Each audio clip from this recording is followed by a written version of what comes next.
Before the first fire was lit, there was only cold. Cold nights, cold food, cold hearts. The people of Umuaha village knew warmth only from the sun, and when the sun left, darkness swallowed everything whole.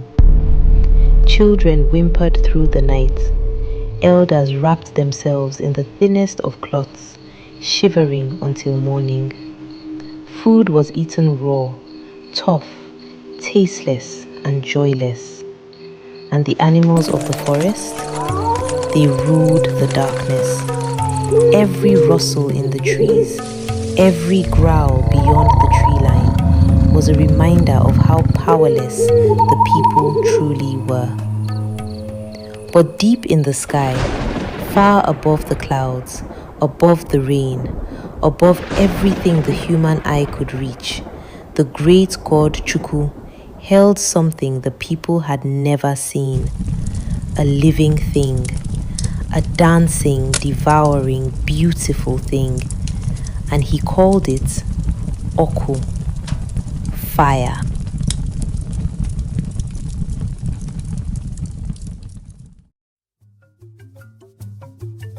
Now, the people of Umuaha were not weak people. They were farmers and hunters and weavers. They told stories and sang songs and loved fiercely. But without fire, there was always something missing. A hollow place at the center of their lives they could not name. The elders spoke of fire in hushed voices around the darkness. They said it could cook yam until it melted on your tongue.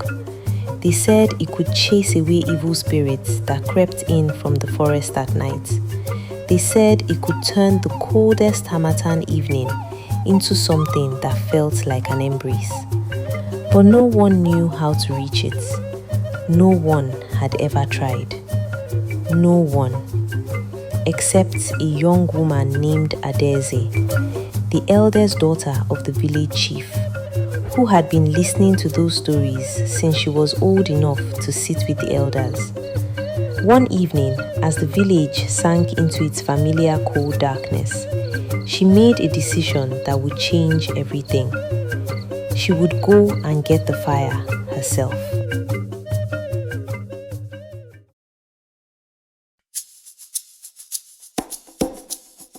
Before she left, Adaeze went to find the oldest woman in the village. Her name was Ezenwanyi, and her eyes had seen more rainy seasons than the oldest Iroko tree still standing. She lived alone at the edge of the village, in a small hut surrounded by clay pots, dried herbs, and the smell of old earth. Adaeze found her sitting outside in the darkness, unbothered by the cold, staring at nothing. "Mama," said Adaeze softly, "I want to bring fire to our people. Tell me how." The old woman did not look up for a long time. When she finally spoke, her voice was like dry leaves scraping across hard ground. "So, you are the one." She paused. "I have been waiting many years for someone foolish enough or brave enough to ask me that question. Sit down, child." Adaeze sat. "Fire does not come to those who beg for it," Ezenwanyi continued. "And it does not come to those who demand it. It comes only to those who are worthy of carrying it. And worthiness must be proven." She told Adaeze of 3 guardians standing between the earth and the sky. 3 ancient beings who had protected the path to fire since the beginning of time. Each one would test her. The river, the wind, and the tortoise, who had lived since before memory itself. "If you pass all three," said the old woman, "the fire is yours to carry home. But if you fail even one," she finally looked up, and her ancient eyes were very serious, "you will return with nothing but cold hands and a lesson you will never forget." Adaeze swallowed hard. Then she nodded. "I understand." Ezenwanyi smiled for just a moment, the smile of someone who has been carrying a secret for a very long time. "Good. Then go before the sun rises. And child," she reached out and touched Adaeze's hand, "do not try to be clever. Just be honest. It will serve you better than cleverness ever could."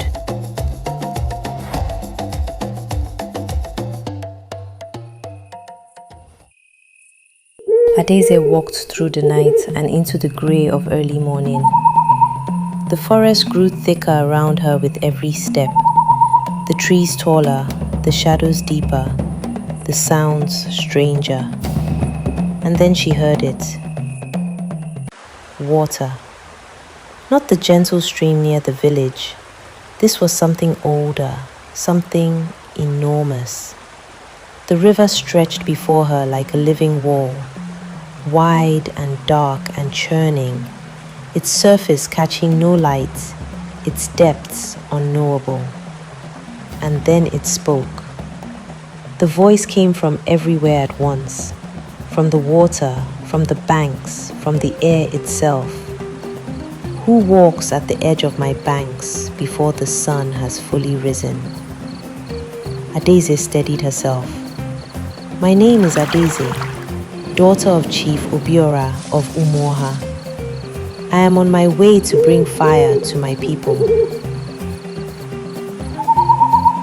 The water churned. "Many have stood where you stand.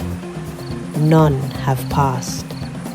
I ask of every traveler one thing and one thing only.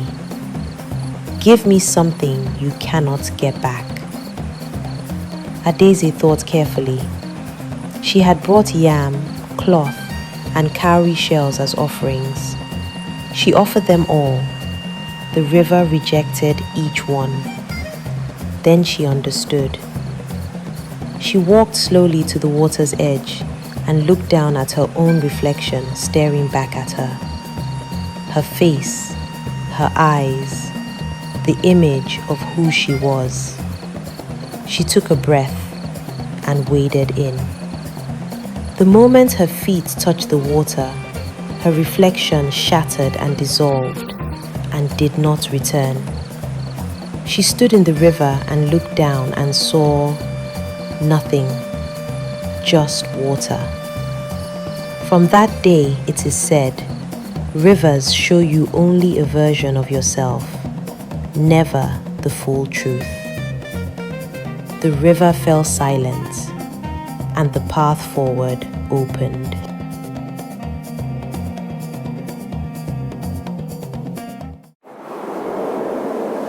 Beyond the river, the landscape changed completely.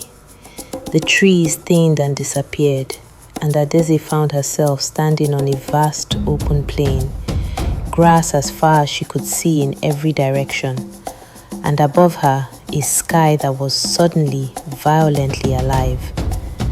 The wind came from nowhere. It hit her like a wall, tearing at her wrapper, pulling her hair loose, filling her ears with a roar so loud she could barely think. She planted her feet and refused to fall. And then the wind spoke. "Oh, you made it past the river. Interesting. Very interesting. Nobody told me someone was coming today. Nobody tells me anything. They never do. But here you are, yes, here you are. Adaeze blinked against the force of it. I need to pass, she said firmly. Pass? She wants to pass. Everyone wants to pass. No one wants to stay and talk. It is very rude if you ask me. But fine. I have my question too. Give me something that is not yours to give. Can you do that? Can you? Well, can you? Adaeze stood very still in the howling storm and thought harder than she had ever thought before. Something that is not hers to give. And then it came to her. She opened her mouth and gave the wind her voice for one full day. The silence that followed was the most complete silence she had ever experienced. She could not call out. She could not sing. She could not even whisper. She walked through the longest afternoon of her life in absolute quiet, her own thoughts the only company she had. But the wind, delighted, spun away across the plain laughing, and the path to the forest beyond opened before her.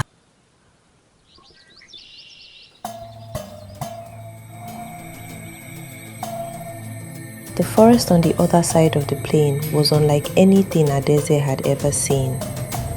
The trees here were ancient beyond reckoning, their trunks wider than houses, their roots rising from the earth like the arms of buried giants. No bird sang, no insects hummed. The air itself felt thick with age. In the center of a moonlit clearing, she found him. He was enormous, the size of a great boulder, and so still that at first she thought he was a rock. His shell was covered in patterns that seemed to shift and move in the moonlight, like they were telling stories of their own. And his eyes, when they finally opened, were the color of deep water and just as unreadable. He looked at her for a very long time. Then he spoke. I have been sitting in this clearing for 10,000 years. His voice was so slow, so deep, so impossibly calm that each word felt like it had been considered for centuries before being released. In that time, I have seen brave people, clever people, desperate people. They all come, eventually, looking for fire. Tell me something, child. Fire is alive. It will warm you, and it will destroy you. It will feed your children and swallow your enemies. It has no loyalty and no master. It obeys nothing and no one. Can you carry something that powerful and still remain who you are? Adaeze felt the weight of the question settle over her like a heavy cloth. She could feel the tortoise watching her, not impatiently, never impatiently, just waiting, as if he had all the time in creation. She thought of her village, of the shivering children, of the elders with their thin cloths, of raw yam and fearful nights and the darkness that never truly left. And she thought of Ezenwanyi's last words to her.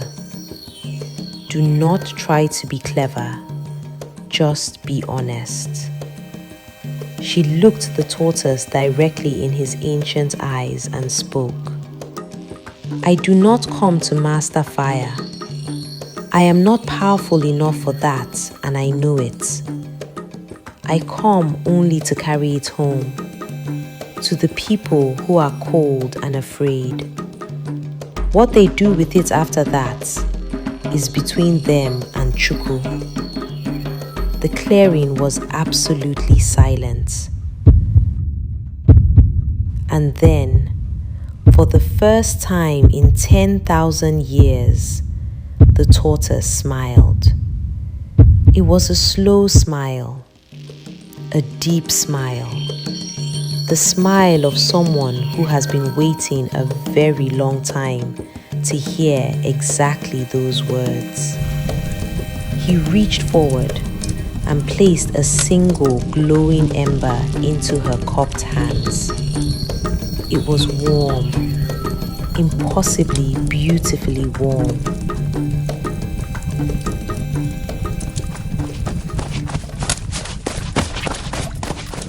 She ran back through the ancient forest, her hands cupped around the ember like it was the most fragile and precious thing in existence, because it was. She ran across the open plain, still voiceless, still silent, the wind now calm around her, as if even it had chosen to give her safe passage. She waded back through the river, and this time the water was still and gentle, almost respectful. She ran through the night. She ran until the familiar smells of the village reached her. Wood smoke from cold hearths, the damp earth of her father's compound, the particular smell of home. When she arrived at the edge of the village, people were beginning to stir in the grey of early morning. One by one they saw her, saw the glow in her hands, and stopped. Words spread in whispers, then in voices, then in something that was not quite words at all. Just sound, just breath, just the collective exhale of people who had been holding something in for a very long time. Adaeze knelt beside the driest wood she could find. She leaned down close and breathed. The ember caught. A flame rose, small at first, almost shy, and then stronger and stronger and stronger. The people of Umuaha wept. Old men who had not cried since childhood. Young women who had not known what they were missing until this moment. Children who had never felt anything but cold nights, pressing forward with their hands outstretched towards something warm for the very first time. From that night forward, every Igbo hearth was lit in the memory of Adaeze, the girl who did not demand fire from the gods, but proved herself worthy of carrying it home. And that, my friends, is how fire came to the village.